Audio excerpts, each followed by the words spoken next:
Allah, Allah, Allah, Allah, Allah, Karim Allah, Allah, Allah, Allah, Allah, Allah, Allah, Subhanallah, Allah, Allah, Allah, Allah, Sultan Allah. يا علي أنت السلطان. نحن أعوذ بالله من الشيطان الرجيم. بسم الله الرحمن الرحيم. دستور مالك يا سيدي مالك يا رجال الله أتي الرسول وأولي الأمر منكم. Louange à Allah Azza wa Jal, le Haq qui nous a honorés d'une telle assemblée. Une assemblée dédiée pour dhikr. Une assemblée dédiée pour madh, pour la louange, pour le prophète sallallahu alayhi wa sallam. Bismillahirrahmanirrahim. Dastour ماذا dit يا رجال الله. أنا جليس من ذكرني. Allah Azza wa Jal, il rappelle qu'il est avec celui qui le mentionne. Qu'il est avec je suis avec celui qui me mentionne, celui qui se rappelle de moi. Le prophète sallallahu alayhi wa sallam disait, il n'y a pas une œuvre qui va être plus regrettée par les serviteurs quand ils vont quitter ce monde que le temps qu'ils n'ont pas consacré au dhikr.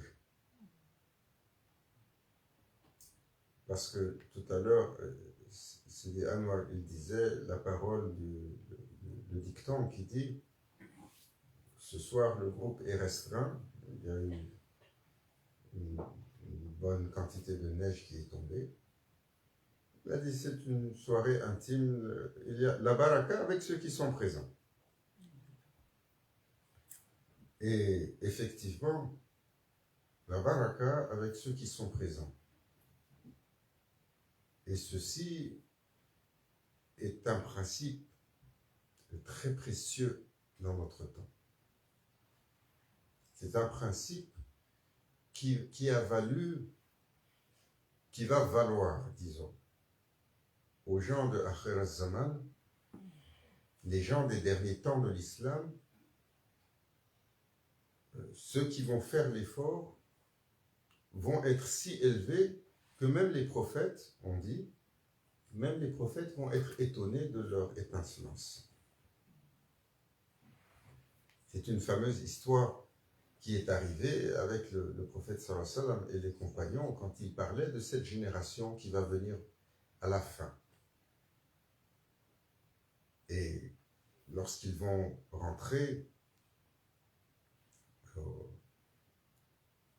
pour le Jannah, les croyants de Akhir al-Zaman, ils vont rentrer avec une lumière qui va être si intense que les prophètes vont être perplexes et demander qui sont ces gens. Nous voyons sur eux une lumière que nous-mêmes on n'a pas. Et on va dire Ahl Akhir al-Zaman. Mais qu'est-ce qu'ils ont fait? Et les compagnons, ils étaient si perplexes qu'ils ont demandé, Ya Rasulallah, mais comment va être leur foi? Comment va être leur iman? Pour qu'ils laissent même les prophètes étonnés. Il a dit, leur iman daïf, il va être faible. Et il décrit, il décrit comment leur iman est faible. Ils vont être dans la prière, ils ne savent même pas combien de rakas ils ont fait. Et, grand cher, c'est le Cheikh Abdullah Faiz al-Daristani, le cher de Maulana Cheikh Nazim. Il a expliqué, c'est Maulana Cheikh Hisham qui nous expliquait, il a expliqué que pourquoi autant de bienfaits. J'ai cette génération qui va rentrer en victoire lors des récompenses, Parce qu'ils vont ramasser toute la baraka, tout simplement. Parce qu'ils vont vivre dans un temps où personne n'est intéressé pour être assis avec Allah. Et Allah Azza wa Jal, dans sa générosité, a créé toutes les âmes et il fait descendre le bénéfice pour toutes les créatures. Donc s'il y a 8 milliards d'individus, ou les 800 milliards de djinns, ils sont 100 fois plus nombreux que les humains. Pour ces 800 milliards de créatures, Allah Azza wa Jal fait descendre des bienfaits, les bienfaits de ceux qui font le dhikr, les bienfaits de ceux qui font la louange au prophète sallallahu alayhi wa sallam. C'est écrit pour toutes les créatures, mais ceux qui attrapent, juste ceux qui font. Mais comme ceux qui ne font pas pour leur bienfait est également descendu, ceux qui font récoltent tout le reste. Et il va arriver une génération qui aura tellement récolté de bienfaits parce qu'ils vont vivre dans un temps difficile. Et l'effort qui est fait dans l'adversité, dans la difficulté, dans la contrainte, n'a pas la même valeur que l'effort qui est fait dans la facilité.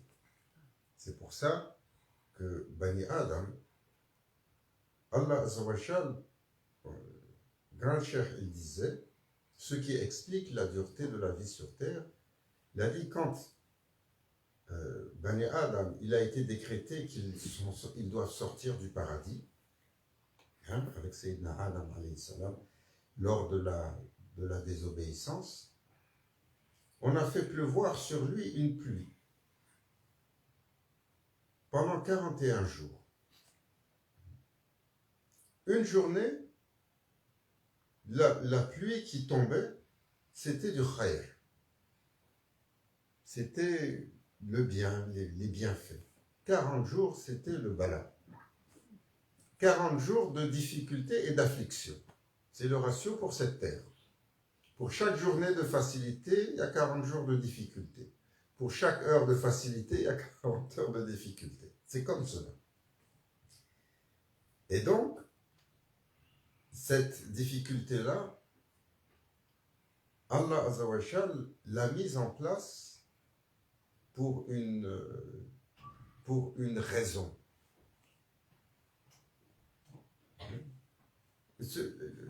Il est le Seigneur des mondes, Allah.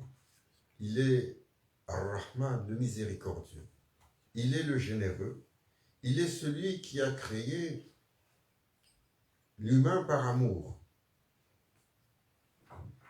Et il est celui qui est Raouf. Il est excessivement attentionné.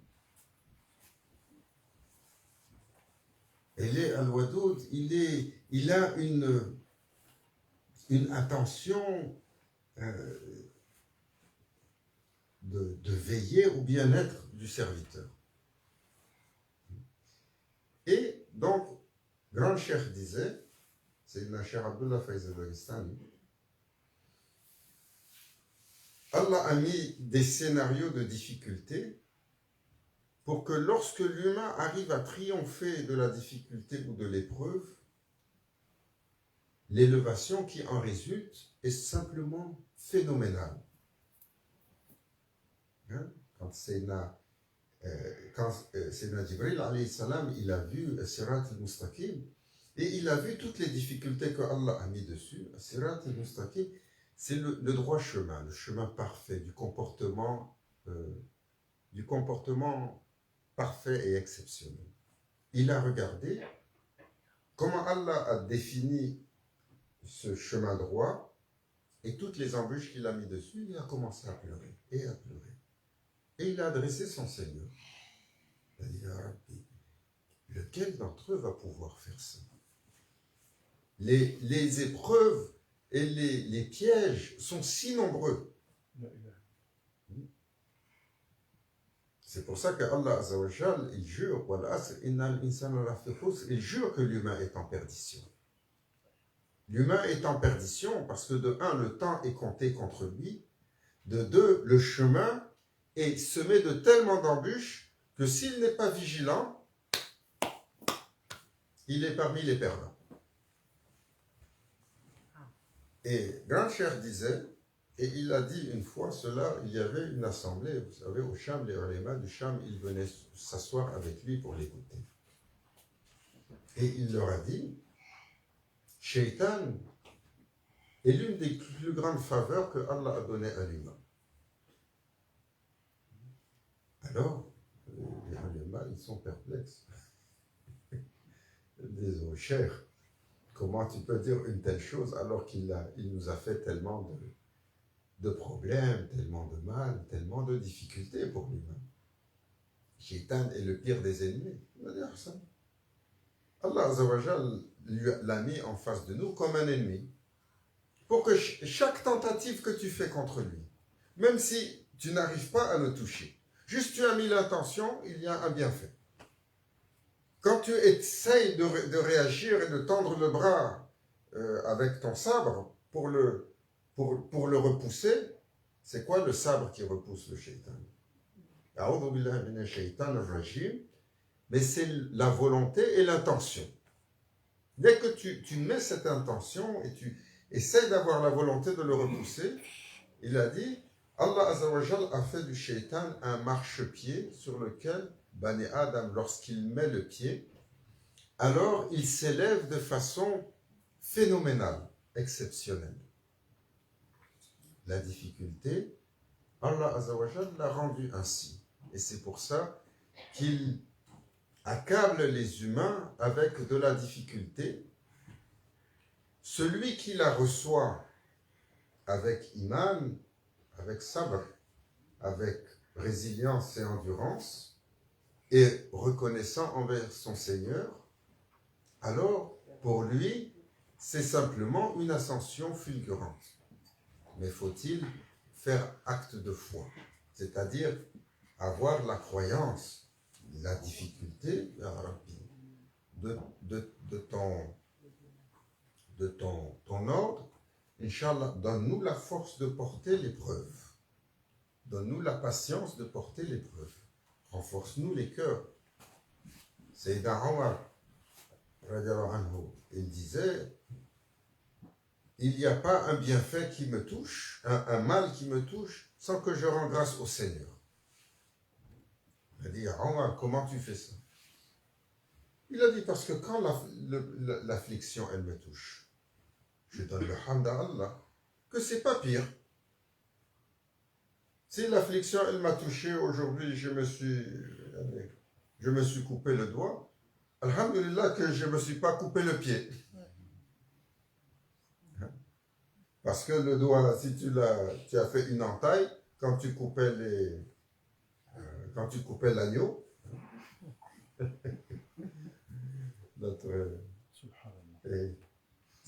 et quelqu'un, peut-être, c'est son pied qui est parti dans un accident ou dans quelque chose. Alhamdulillah, c'est pas pire. Car dans tout mal qui te touche, non seulement il y a pire, mais il y a 1000 fois pire. Donc il dit, je donne toujours hamd à Allah, que Allah Azzawajal, l'affliction n'est pas plus difficile. Il a dit, je donne encore le hamd. On lui a dit, ya Amir al-Mu'minin, pourquoi? Il a dit, parce que l'affliction, quand elle est venue, elle n'a pas touché mon islam. Combien de gens vous avez vu renoncer à l'islam sous l'épreuve? Ça arrive. Ça arrive. Combien de gens vous avez vu devenir amers et laisser la prière? Ça arrive. Combien de gens vous avez vu se décourager sous l'épreuve et se détourner de toute pratique? Ça arrive. Donc il dit, alhamdulillah, quand je vois l'épreuve qui vient et qu'après je vois que mon islam est encore là, je rends la louange à Allah. Et il a dit, je le rends également la louange à Allah, parce que pour celui qui a connu le départ de ce monde du prophète sallallahu alayhi wa sallam, toutes les autres épreuves sont légères. toutes les autres épreuves sont légères. C'était si difficile pour lui quand le prophète sallallahu alayhi wa sallam a quitté ce monde qu'il a interdit à quelqu'un de lui dire que le prophète est parti. Et il a dit, ne me le dites pas. Jusqu'à ce que Sayyidina Abu Bakr al-Sadiq lui dise, il y a Omar. C'est un fait. C'est un fait. Et il faut que l'on puisse avancer. Donc l'épreuve, elle est ainsi faite. Elle cache pour le serviteur un khayr, seulement s'il savait. Donc lorsque le serviteur sort de chez lui pour venir pour le zikr, sur une soirée comme ça, et que les éléments ont fait qu'il y a beaucoup de neige, le chemin est difficile, il doit pelleter pour sortir la voiture de la neige, il doit faire attention, il doit braver le froid. Après, quand il arrive, il doit encore tourner.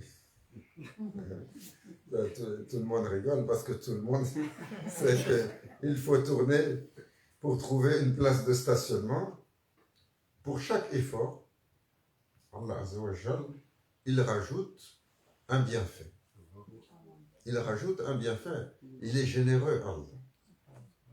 Et jamais il voit de son serviteur un effort alors qu'il ne donne pas une récompense. Et quand l'effort est fait dans une condition plus difficile, quelle satisfaction chez Allah de voir que le serviteur, malgré le fait que son corps est fatigué ou il est sous l'épreuve, il essaye de faire l'effort. Une fois, c'était Sayyidina, je pense Sayyidina Yusuf, genre Ali. Peut-être Sayyidina Yusuf, peut-être un autre des prophètes.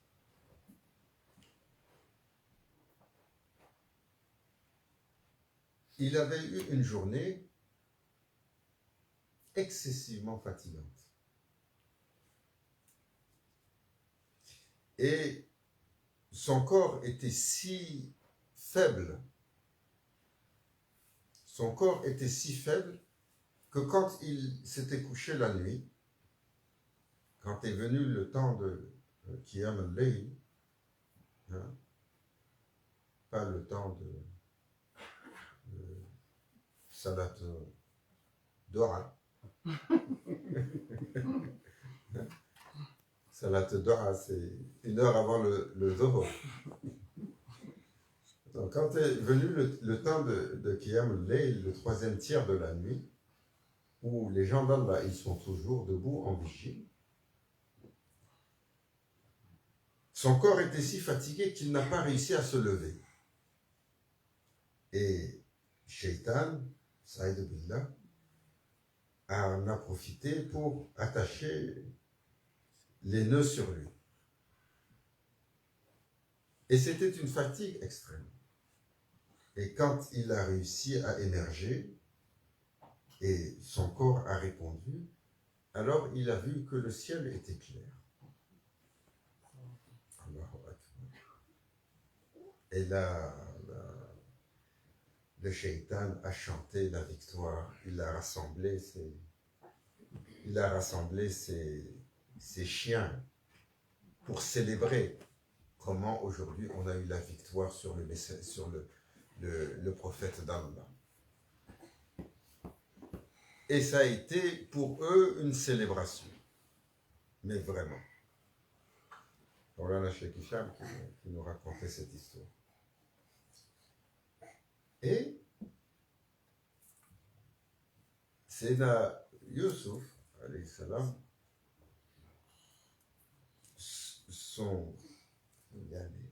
son état intérieur était si triste. Il était si triste à l'intérieur. Et son tawbah, il a fait un repentir envers son Seigneur de n'avoir pas pu levait son corps pour le ibadah. Son repentir était si sincère, si profond, si intense, que Allah Azza wa Jal lui a accordé le bienfait, la récompense, plus importante que toutes les autres journées qu'il a fait l'adoration et qu'il a réussi à se lever. Regardez comment Allah Azza wa Jal, il a dit, quand il dit aux serviteurs, j'ai créé le bien et j'ai créé le mal. Le serviteur, il va tomber. Mais ce qui plaît chez Allah, c'est lorsque le serviteur, il tombe, et quand il tombe, il fait tawbah. Il a dit, ce tawbah, il est très cher à Allah, celui qui fait le repentir, qui demande pardon à son Seigneur.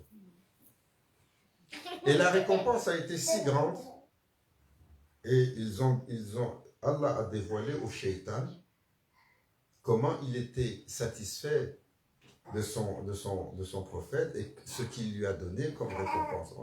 Là, le shaitan est parti. Il est parti à pleurer, à se lamenter. Lui et ses chiens se sont mis à pleurer. Là où il pensait avoir la victoire, Allah Azza wa Jal leur a donné une correction. Allah Azza wa Jal leur a donné une correction. Alors, le serviteur, toujours, il se doit de redoubler d'efforts et de comprendre que l'effort qui est fait dans l'adversité, l'effort qui est fait dans la contrainte, l'effort qui est fait lorsque les difficultés sont nombreuses, il n'a pas la même valeur que celui qui est fait dans le confort. Et la difficulté a une raison. Aujourd'hui, le confort des musulmans est si grand. Nous avons le bienfait et l'abondance. Le prophète sallallahu alayhi wa sallam a dit, regardez. Il a dit, cette nation, elle va être mise à l'épreuve avec la nourriture, l'abondance. La nourriture, le désir de leur ventre et le désir de leurs parties intimes. La nation va être mise à l'épreuve avec ça.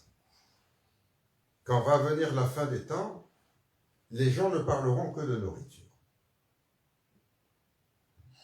Et Saïda Aïcha, elle disait, quand le prophète sallallahu alayhi wa sallam est parti et qu'on a vu que les choses commençaient à se dégrader, elle a dit, le prophète sallallahu alayhi wa sallam nous a dit,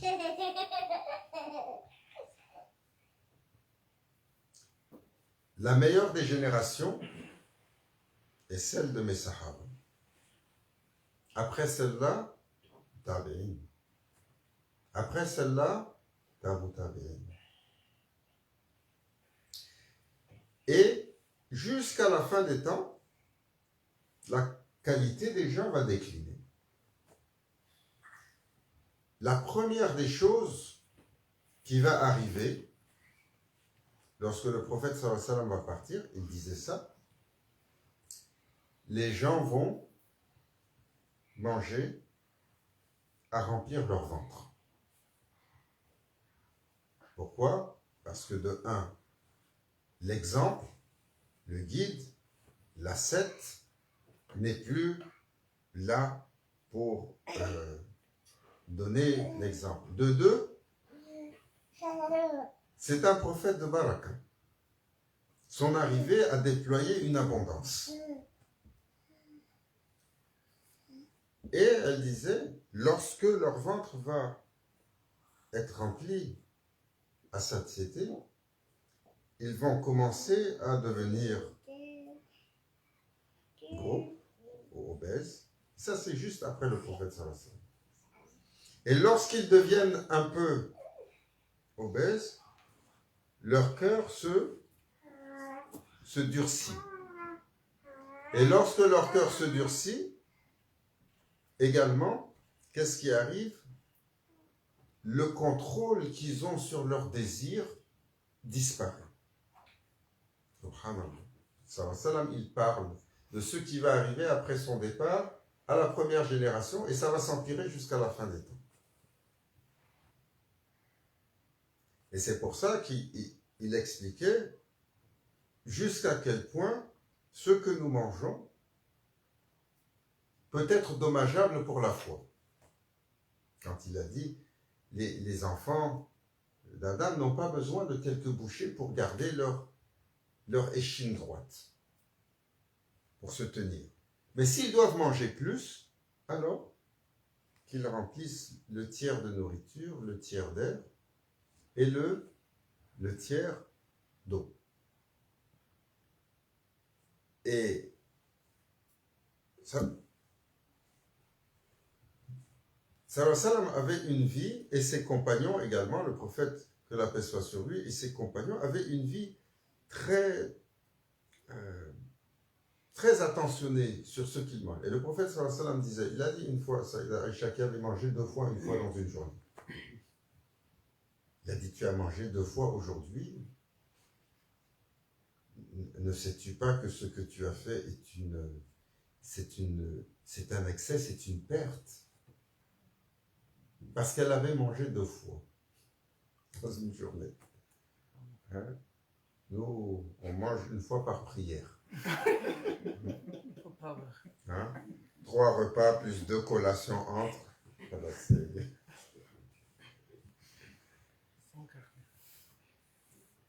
Et une fois, il avait vu un compagnon qui était venu, qui avait un peu d'embonpoint au niveau du ventre.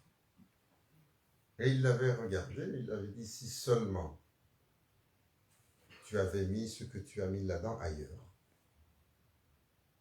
Si seulement tu l'avais mis ailleurs. Et ce caractère, ascète, qui nous fait si grandement défaut aujourd'hui. Et le prophète sallallahu alayhi wa sallam, il a lié la décadence du caractère avec comment on appelle ça?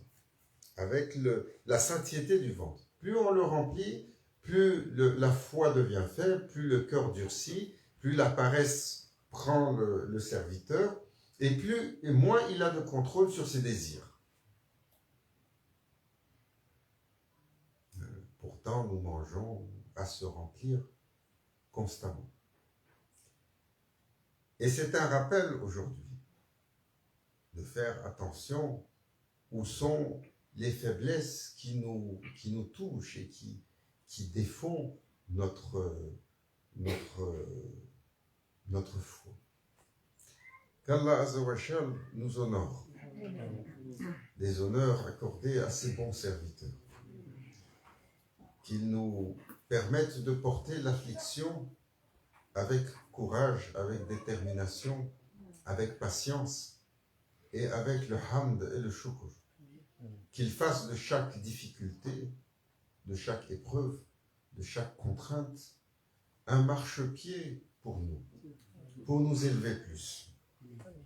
Qu'il fasse que sur chaque attaque du shaitan, nous ayons l'honneur de résister, de faire l'effort de déployer une volonté et que nous puissions, Ya Rabbi, résister à cet ennemi qui est si malicieux. Accorde-nous la victoire sur le shaitan. Accorde-nous la victoire sur ces chiens. Accorde-nous la victoire sur nous-mêmes, afin que nous puissions être parmi les victorieux le jour de la rencontre. Ya Rabbi. Nasr min Allah. Ya Rabbi. Cette victoire, elle vient d'Allah. Si elle nous est accordée par la grâce et la générosité d'Allah, alors nous sommes sur le chemin de Najat, du salut, du bon salut. Sinon, nous sommes parmi les perdants. Ya Rabbi, ne nous laisse pas être parmi les perdants. Ne nous laisse pas succomber au désir de nos montures. إلى حضرتنا بالفاتحة.